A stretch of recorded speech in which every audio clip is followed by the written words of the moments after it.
Magandang umaga mga boss. So ito tayo, binisita natin yung ating munting manukan at meron tayong napansin.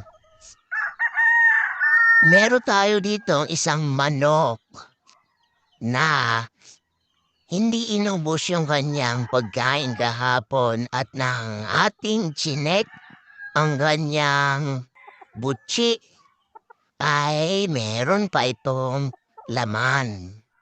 At hindi natunawan ang ating manok. Kaya naman, bibigyan natin ito ng gamot. At itong gamot na ito ang ibibigay natin. Volplex KQ.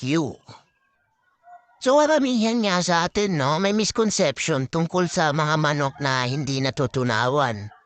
At ang unang binibigay na gamot ay True Grit ng Excellence din.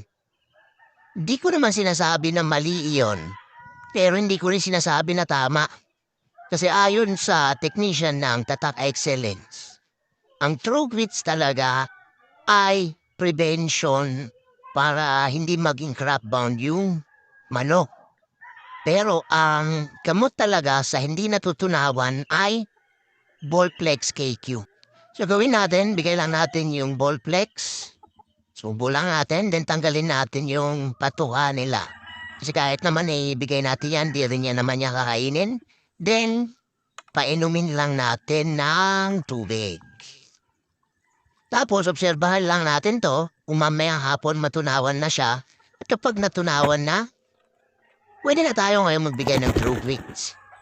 Para ito ay magsilbing ngipin ng ating mga manok.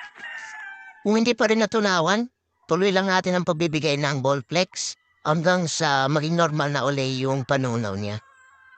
Common talaga itong mga manok na hindi natutunawan, lalo na sa mga manok na bagong lipat ng kanilang pwesto o kaya naman kapag tayo ay nagpapalit ng pahain. Kaya mas mabuti na maging consistent tayo sa kung anong ipinapakain natin. So hanggang dito na lang, maraming salamat, sana may natutunan kayo. At bago ko tapusin ang video na to, gusto ko lang i-shoutout si Mr. Eric Zamora. Kung gusto nyo ng quality na manok, message nyo lang siya.